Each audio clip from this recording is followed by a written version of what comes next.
North east India এর অন্যতম সুন্দর রাজ্য মেঘালয়ের মুকুটের নয়া পালক।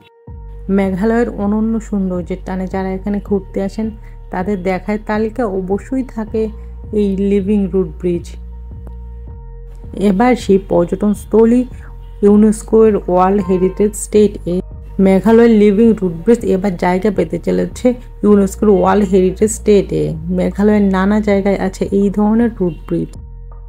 নদীর ওপরে গাছের শিকড় দিয়ে বানানো এই সেতু। এই ধরনের ব্রিজ বায়ো ইঞ্জিনিয়ারিং একটি বিশ্ব। মেঘালয়ের পূর্ব খাসি জেলার মাউলি নংজা এশিয়ার সবচেয়ে পরিচ্ছন্ন গ্রাম হিসেবে পরিচিত।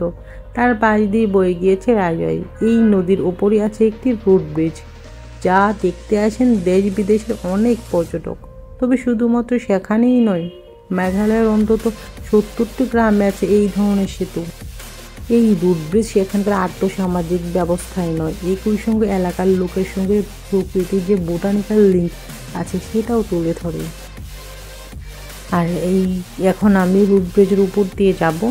এটার নিচে অন্য সময় অনেক পানি থাকে, এখন তো উইন্টার, এই জন্যে পানির ফ্লোটা কম। যখন এখানে অনেক বেশি পানি থাকে তখন দেখতে আরও বেশি সুন্দর লাগে। দেখতে পাচ্ছেন প্রকৃতির এক অবাক বিস্ময়, কি চমৎকার সুন্দর করে তৈরি হয়েছে এই ব্রিজটা। এটা এক ধরনের সাসপেনশন ব্রিজ, নদীর ওপর দিয়ে গাছের শিকড় দিয়ে করা হয়, যা দিনে দিন আরও বেড়ে ওঠেও শক্তিশালী হয়। একটি পরিণত সেতু একসঙ্গে পার হতে পারে প্রায় 50 জন এবং এগুলোর আয়ু 150 বছরেরও বেশি। এবার ইউনেস্কোর বিশ্ব ঐতিহ্যশালী স্থানের তালিকায় নাম উঠতে চলেছে এই সেতুর। মেঘালয়ের মুখ্যমন্ত্রী কনরেড কে সাংগম সোশ্যাল মিডিয়াতে একই কথা জানিয়ে উচ্ছ্বাস প্রকাশ করেছেন। টুইট করে তিনি লেখেন, আমি শিহরিত। এই লিভিং রুট ব্রিজ ইউনেস্কোর বিশ্ব ঐতিহ্যশালী স্থানের সম্ভাব্য তালিকায় আছে। একই সঙ্গে তিনি লিখেন, এই লিভিং রুট ব্রিজ শুধুমাত্র মানুষের সঙ্গে পরিবেশের কথা বলে না, আমরা কিভাবে বাস্তুতন্ত্র ও অর্থনীতির মধ্যে একটা সমতা আনতে পারি সেই কথা বলে। চলতি বছরই পূর্ণ হয়েছে মেঘালয়ের 50 বছর। এই সেতু যাতে ইউনেস্কো স্বীকৃতি পায় তার জন্য চেষ্টা করেন এই রাজ্যের মুখ্যমন্ত্রী। আমি এতক্ষণ ব্রিজটির নিচ দিয়ে ঘোরাঘুরি করছিলাম, ঘুরে করে দেখাচ্ছিলাম। এখন আমি ক্রস করে আসলাম ব্রিজটি। আমার ব্রিজের পাশে ঘোরা শেষ, এখন আমি ব্রিজটা দেখি উপরের দিকে আস্তে আস্তে উপরে উঠছি।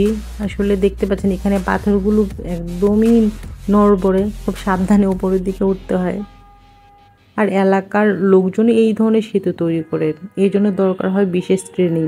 এক সময় একটা সেতু বানাতে সময় লাগে 10 বছর।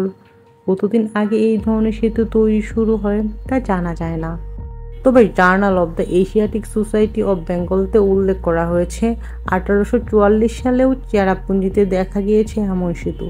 সেখানে একই রকম কিছু সেতু আছে যেগুলো দোতলা। খাসি উপজাতির মানুষরা লক্ষ্য করেছিলেন ফাইকাস ইলাস্টিকা নামে বিশেষ প্রজাতির রাবার গাছের প্রধান শিকড়গুলি মাটির নিচে থাকলেও বয়সের সঙ্গে সঙ্গে শেকড়ের শাখা প্রশাখাগুলি আড়াআড়িভাবে মাটির উপরে বেড়ে ওঠে। সুপারি গাছের কাণ্ডকে সেতুর কাজে ব্যবহার করেছিলেন গ্রামবাসীরা। কাণ্ডগুলিকে ফাঁপা করে তার মধ্যে ঢুকানো হয় রাবার গাছের শেকড়। ফাঁপা সুপারি কাণ্ডগুলোকে অবলম্বন করে শিকড়গুলো বাড়তে থাকে। নদীর এক প্রান্ত থেকে এগিয়ে শিকড় নদীর অপর প্রান্তে পৌঁছে নিজে থেকেই ফাঁপা কাণ্ডগুলোকে ছাপিয়ে মাটি স্পর্শ করে বাড়তে থাকে। মাটিতে শিকড় গেঁথে গেলে ফাঁপা সুপারি কাণ্ডগুলো সরিয়ে নেওয়া হয়।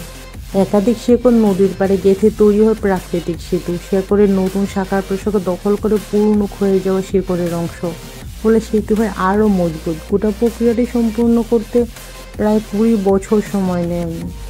যাতায়াতের সুবিধার জন্য পাথর ও বোল্ডার ফেলে তা শক্তপোক্ত করে গ্রামবাসীরাই।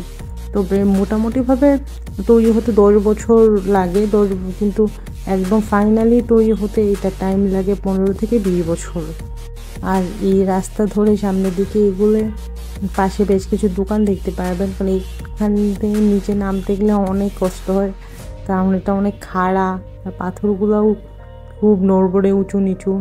পাশের দোকানে ড্রিঙ্কস পাওয়া যায়, চাইলে আপনারা এখান থেকে কোল্ড ড্রিঙ্কস কিনে খেতে পারেন।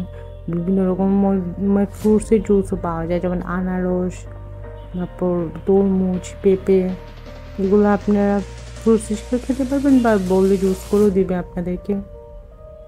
আর আসলে এই ব্রিজগুলো এত শক্ত, একসঙ্গে আপনি 50-60 জনও উঠতে পারবেন, প্রবলেম হবে না। সেতুগুলো এত মজবুত হয়।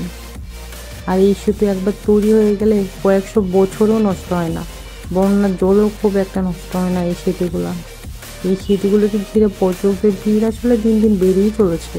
শিলংয়ের জৈন্তিয়া ও খাসি পাহাড়ে জীবন্ত শেকড় দিয়ে সেতু বানানোর এই আশ্চর্য রীতি প্রচলিত আছে।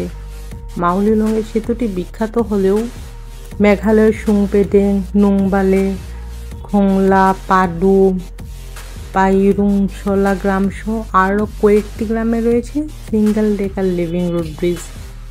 তবে শুধু সিঙ্গেল ডেকার নয়, চেরাপুঞ্জিতে রয়েছে বিস্ময়কর লিভিং রুট ব্রিজ, এবং সেটা হচ্ছে ডাবল ডেকার।